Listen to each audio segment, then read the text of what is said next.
Kaya so mag-rides tayo mga idol. Mga kasama natin, no?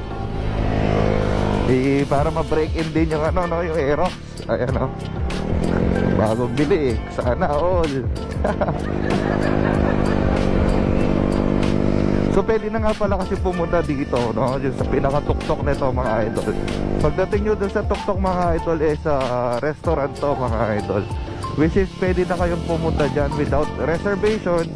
Ayan, pwede kayong mag-walk-in. Maganda, napakaganda ng mga condominium dito. Ayan, naka for sale or for sale or for rent.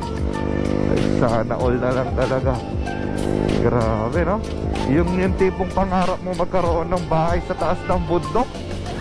Grabe. Papasana all ka na lang talaga. Yung mga Aerox, oh, pupersa, oh. Ano itong, Honda Click to. Oh, tapos yung dalawa na kasama natin, Aerox. Mga baba Aerox. Ayan, diba? Napakaganda ng daan dito mga idol.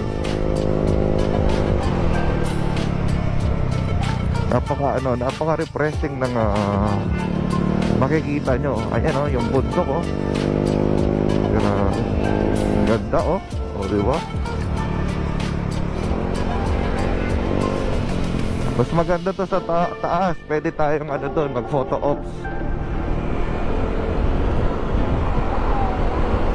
You know? Ang bawal lang pala dito mga idol, yung mga bikers, no? Bawal mag-bike dito. And I guess familiar kayo. Doon, no? Doon sa may amusement park to, no? Ayan. Tapos sa kabilang bundok doon is yung Wakanda tribe.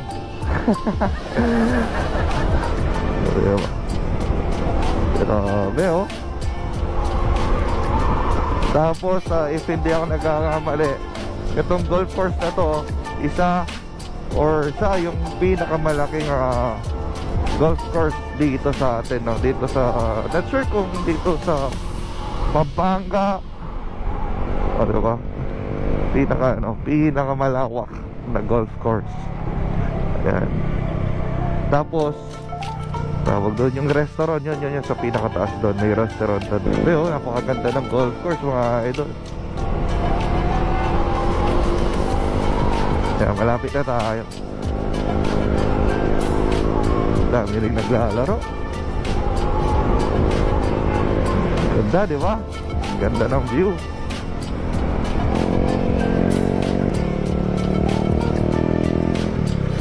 Mabait pa ng mga guwapya, oh, diba? Okay, so dito na tayo mga idol. Let's eat!